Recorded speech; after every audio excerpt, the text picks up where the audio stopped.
입니다. 자, 이번에는 객장으로 가보겠습니다. 현장 포커스 시간인데요. 오늘은 현대증권 안산지점이죠. 이용준 주임 만나보겠습니다. 이 주임님 안녕하십니까? 예, 안녕하십니까? 네, 안녕하세요. 첫 번째 소식은 애플의 아이폰 5 소식이네요. 네. 예, 지난 5일 애플은 언론과 애널리스트들에게 거의 다 왔다. 숫자 12와 그리고 이제 희미하게 보이는 5라는 숫자가 써 있는 초청장을 보냈습니다. 따라서 12일에 애플은 아이폰 5를 공개할 것으로 보입니다. 현재 다양한 예상 스펙들이 나오고 있긴 하지만 다음 주 12일이 돼서야 확실하게 알 수 있을 것 같습니다. 아이폰 5 초반 물량이 거세게 공급될 것으로 보이는데 최근에 삼성과의 소송전에서 승리하면서 아이폰 5를 강하게 밀고 나갈 것이다 라는 예측이 있고, 그리고 미국 내에서 최근에 갤럭시 S3가 처음으로 아이폰을 판매량을 초월을 했기 때문에 그 초반의 물량을 대거 풀 것으로 예상이 됩니다. 따라서 관련 업체들의 하반기 이익이 좋을 것으로 보이는데, 관련 업체로는 인터플렉스, LG 디스플레이, LG 이노텍, 이라이콤, 시리콘웍스 등이 있으며, 참고 사항으로 이들 관련 업체들이 출시 일주일 전까지는 강하게 움직이다가 출시 후에 주가가 빠졌던 점을 본다면 이번에도 비슷한 흐름을 보이지 않을까 생각합니다. 관련 업체를 매수를 하셨다면 목표 수익을 정하고 출시 전에 바로 수익 실현하는 방법이 좋을 것 같습니다. 네. 자, 두 번째 소식으로 가보겠습니다. 최근 들어서 이 음원주나 엔터테인먼트 관련주에 상당히 좀 관심이 많은데요. 그리고 코스닥의 주도주가 되고 있죠. 정부 쪽에서 이런 부분을 많이 좀 주목하는 것 같네요. 네, 그렇습니다. 네. 방송을 통해서 자주 안내를 좀 드렸었는데, 엔터 관련 주들은 최근에 많은 주가가 많이 반응을 하면서 올라갔던 모습을 보였습니다.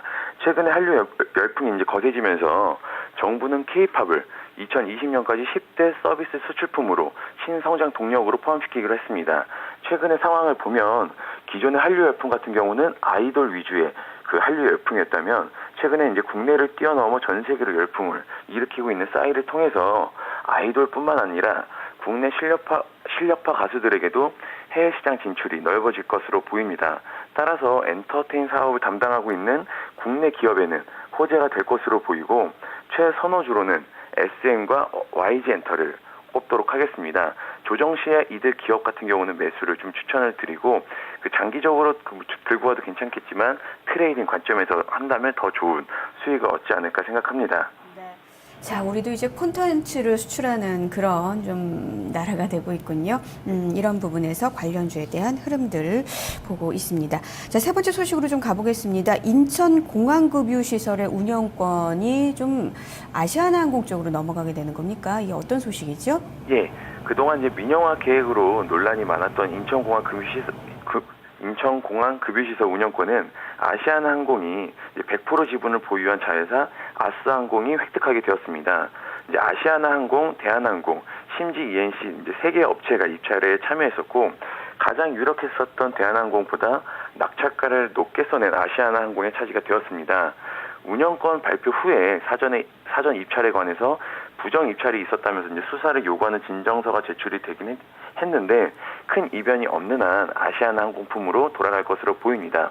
여러 가지 측면이 있긴 하지만 아시아나항공 쪽에서 운영이 가장 유력할 것으로 보이고, 따라서 아시아나항공 같은 경우는 3년간 급유 시설을 담당을 하게 되고 추가로 2년을 계약을 연장할 수 있을 것으로 보입니다. 따라서 최대 5년간 급유 시설을 아시아나항공이 담당할 수 있으며, 한 사례로 11년 동안 한국공항이 인천공항 급유시설을 운영하면서 연평균 약 80억 원의 영업이익에 흑자를 기록했던 알짜배기 수익원이었습니다.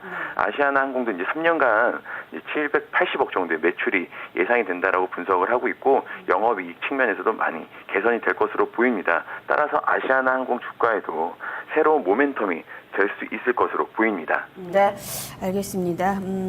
그렇게 좀 비중이 크진 않지만 그래도 흑자 분야가 생긴다는 거, 이 점 상당히 좀 긍정적으로 보고 계시는 거네요.